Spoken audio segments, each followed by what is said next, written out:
Got a 2004 Nisan Altima in here, 2.5 liter. I'm going to be doing some struts today. Show you how to do those. They're really junky and rusty. I'm going to do rear shocks too. So that's my fun. Yeah, this is a moderately rusted dirt road queen too, so it might prove to be interesting. Now when you do these too, you're going to need a wheel alignment. Some people might think they can get away with it, but I always tell the people that I do these for to go get one done. Because as soon as you take these two bolts off, they never go on perfectly the same. First thing I'm going to want to do is get this link pin off of here. The threads don't look too happy on this. They're a little rusted and full of dirt road debris. So I'm going to hit it with some MAP gas, get it a little hot. It'll clean those threads a little bit. I get her up to about 500 degrees. It'll start smoking real good. That's how I know it's going to be hot enough. Hopefully that'll be hot enough. I'm not a big fan of using penetrant lubricant on these because sometimes what happens is all that gunk will just get lubed so good that it gets right underneath the threads in the bolt, and then it's locked up and it won't come off. So that's how you get things that gull real good. You get it hot like that, and a lot of times the stuff just wants to fly right off. This is a 19 millimeter, a 3/4 inch seems to fit a little better. I don't have to use a vice grips on this because there's actually a hex on the back of here.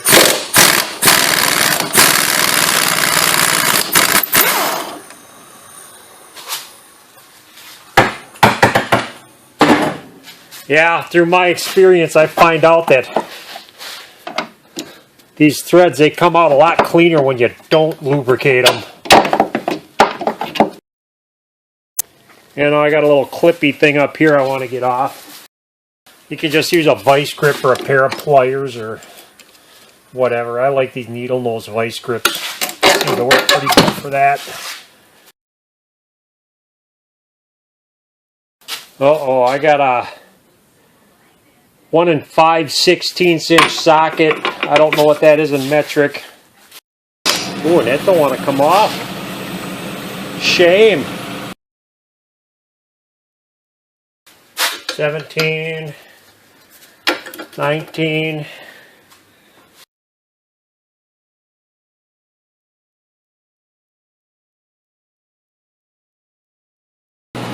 And then we're so rusty, I just worked it back and forth, in and out, just to make sure it doesn't gall up on me so I can reuse these bolts and not have to cut anything off. Yeah, they look good.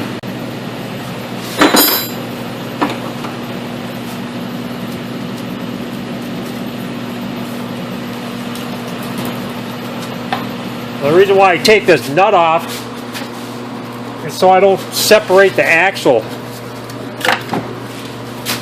Because, and that's exactly what just happened. Damn it. I didn't want to do that.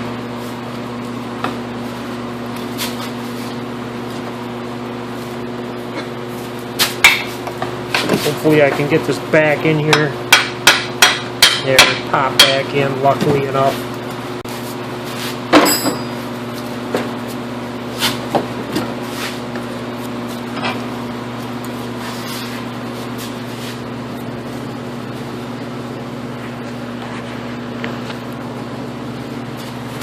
Yeah, that's good. Okay.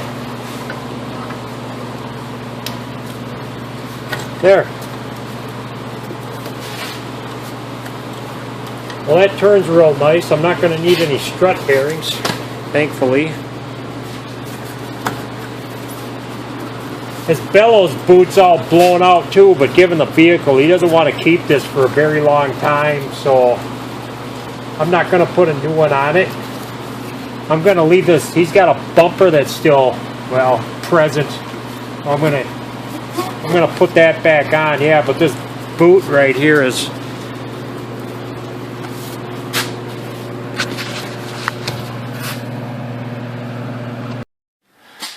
Yeah, these towers are 14 millimeter. Before you take out the last bolt, you're going to want to hang on to the strut so it doesn't fall out and wreck your life.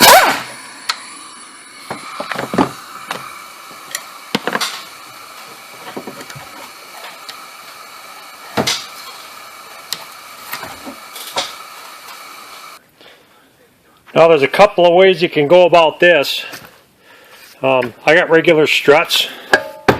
You can buy ready struts or quick struts they call them, and those have the coil spring and the tower and the strut bearing and everything all assembled in one piece, so when you take this out you can just slap it right back in. Or you can go the cheaper route. You can get one of these, and either you can rent these from like a parts store, or you can buy them from like Harbor Freight. They're coil spring compressors. How to use them is kind of a no-brainer. You stick them on here somehow and clamp this stuff down and kind of make it work. It looks like it might be kind of tough with this one because there's not a whole lot of rung to work with. So hooking up one of them I can see it'd be pretty easy. The other, I don't know. I'm not going to go that route though because I'm spoiled. I got a strut spring compressor. I bought this off of Craigslist, pretty cheap. Once in a while, if you look all the time, once in a while you'll see one of these on there pretty cheap because this is an older model and either people upgrade or, you know, mechanic shops, they go out of business about as much as a laundromat, so they sell a lot of these things sometimes. So I'm going to use this.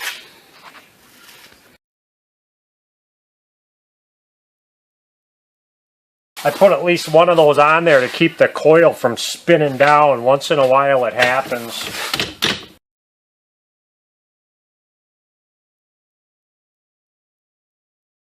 Well, basically when you do struts, you want to compress this spring all the way before you take this nut off, just to make sure it's going to work the way you want it to before you start taking stuff apart. See, it's loose right now. Then I just turn it back up just a little bit to tighten it back up a little bit, like so. 17 millimeter on that.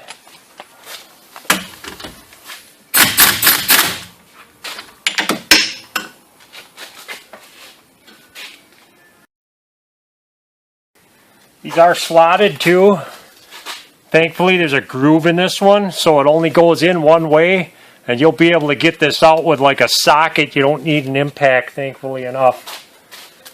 Yeah, I'm supposed to have this on here, so if you want to waste your money on this stuff, go right ahead. The bumper's still in there. You need the bumper in there in case it wants to bottom out. And you got this clippy thing here holding this in. Push down on it and that comes off. You want to get that slot in the slot in here. Don't forget this little rubber thing that goes on the bottom of the strut either. That goes on here. Size that one up on me. 19 now. Just kind of get this started. And you want to unload this after the nut's started real good. Make sure it sits in the pocket right. Tighten it down.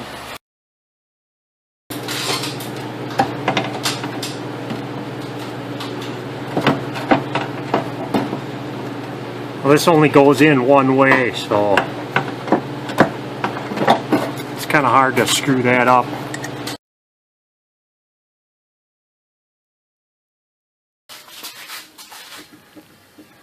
Now that little bit of play, you can barely even see it, actually throws your alignment off quite a bit, especially when you're doing both sides.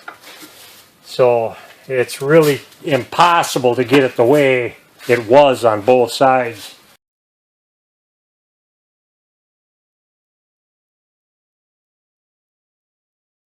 Yeah, this hose, if it doesn't go in right, sometimes it's because this is all squished together too much. So you just spread it out if you can't get it to fall in there good. This one seems okay, I think. There, no anti-lock brakes. Sometimes there's an ABS wire you got to deal with, but I don't have to on this one.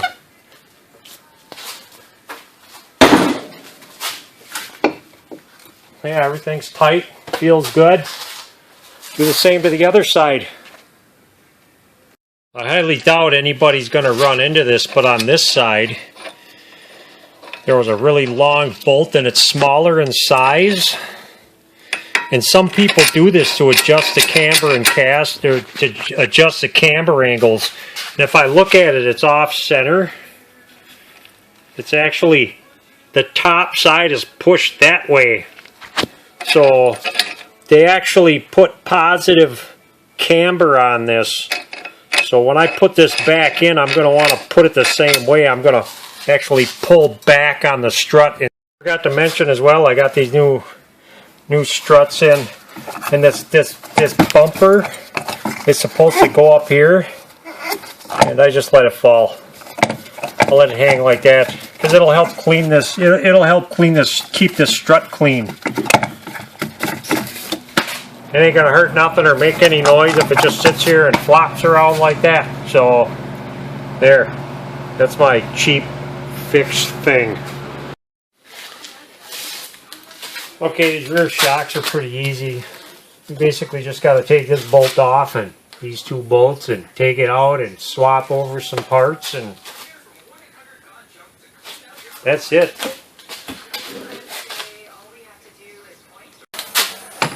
This is a 17 millimeter here. These here should be 12 millimeters. Icky, yucky, rusty, yucky, yuck.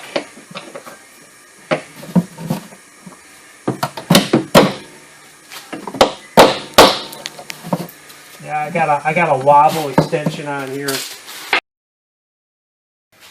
And I'm just gonna put this in a vise and take this rubber goofy thing off. And this thing, it spins, so it doesn't really matter how it goes on. This is a 14 millimeter. I'll put a ratcheting wrench on here and get this with a vise grip. Get this nut off of here. Pull all this crap off. It's got this little wire on here. You just push this down and the wire comes off. They should give you a new nut. The new one's a 17 millimeter. Get this good and tight. If it's too loose, you'll know. It'll start clunking, making clunking noises when you go over bumps. I'm going to line this bolt up first. Get this shock all the way down.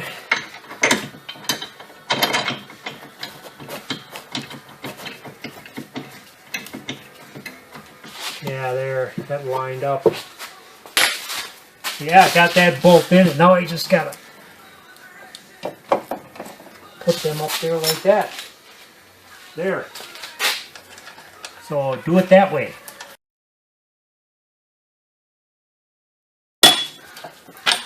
There, do the same thing to the other side.